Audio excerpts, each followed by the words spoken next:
It all started in 1967 when a group of young professionals known as the JCs made it their mission to start a YMCA in the small town of Fergus Falls. Some thought the community was just too small. Others thought it was just right.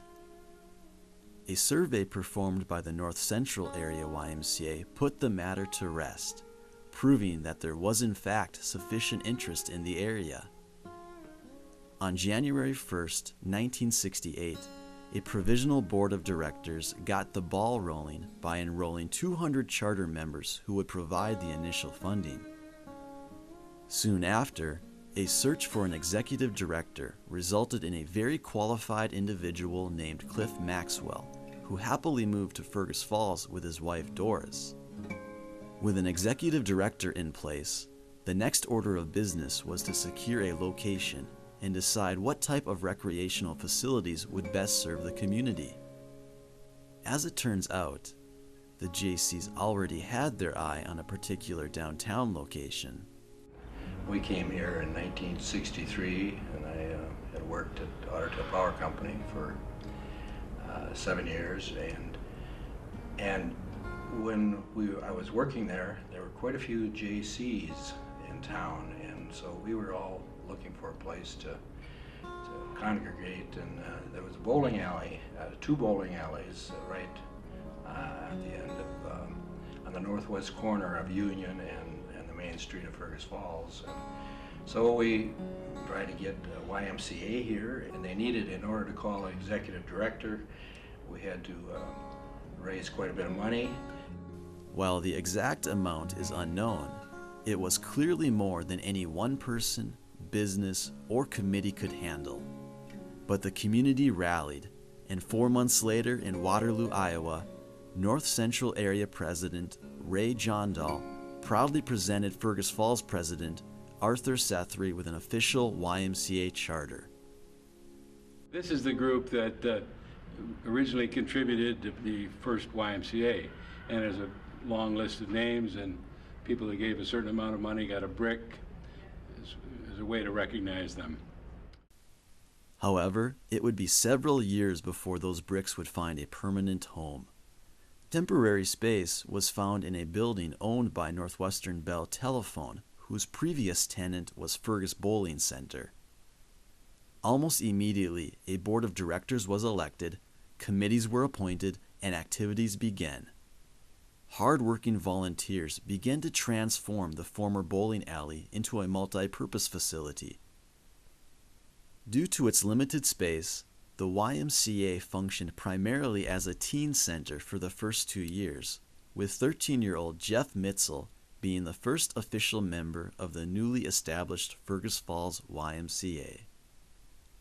To say it was well received would be an understatement. The teen center was equipped with a jukebox, pool and ping pong tables, as well as other games.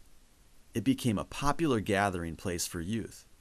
The Y sponsored several dances each month and conducted a constant stream of special events: trips to Met Stadium, ski outings, roller skating parties, and overnight campouts. A father and son Indian guide program was organized, with an estimated 170 fathers and sons participating. Yeah, in the Indian guide program, we would get together and have meetings, learn a few crafts, go canoeing. We went to Camp Cormorant, which was the Moorhead Fargo YMCA owned that facility. But there we'd go for a weekend and have fun and get to learn the kids and get to learn know other people pretty well. We had a lot of people that made a lot of sense in getting this thing organized. Kurt Rotto and Jack Pearson and Wally Pearson, a lot of people were involved. Following up on the success of the Indian Guide program, a church basketball league was formed, with 10 teams competing that first season. Clearly, the YMCA was here to stay. But in 1970, the Y was without a home.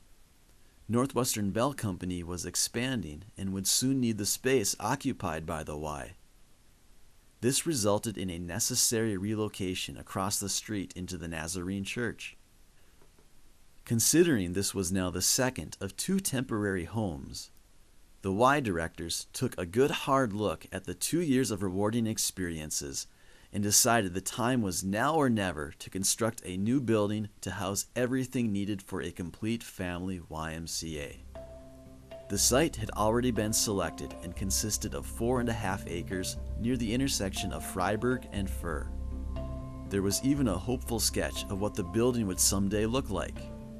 Though far from extravagant, building crews estimated the cost of construction at roughly $1 million, an amount that would have sent many executive directors back to the drawing board. Fortunately, Cliff Maxwell was not one of those executive directors. Well, Cliff Maxwell was such an outgoing individual, and he was a member of the Rotary Club, and I got involved in that when I came back to town in 1870, and it was through him that we had interest from time to time in the YMCA through the Rotary Club because of his contact with us. Yeah, we had Cliff Maxwell. He was our first director. That when I was here, he was just one of these cheerleader type people that just made you feel real welcome when you came into the Y. As enthusiastic as Cliff Maxwell was, he wasn't going to build a YMCA by himself. It was going to take the hard work and dedication of many individuals, many of whom still serve the YMCA today. While there were many donors that first go around, a generous $250,000 donation from Burton C. Gamble on behalf of the Gamble and Skogmo Foundation really put the campaign into overdrive. With a sizable chunk bitten off, donations started to pour in. 75% of the goal was reached within 4 months, giving contractors the green light to start placing bids. A follow-up campaign brought in the remaining $250,000 needed to guarantee the project's completion, and after a year of fundraising, digging was officially underway on November 4th, 1971. An October completion date was pushed back to February 1st on account of a statewide worker strike that delayed the project several months.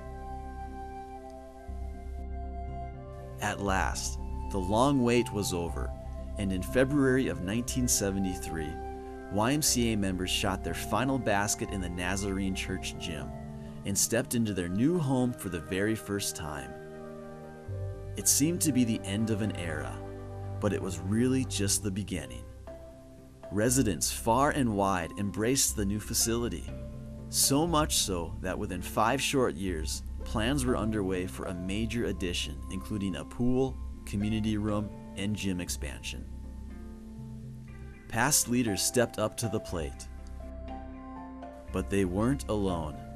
New leaders emerged and continued the mission set forth in 1967 to provide people with a place to gather, a place to call their own, a place to better themselves and the world around them, the YMCA.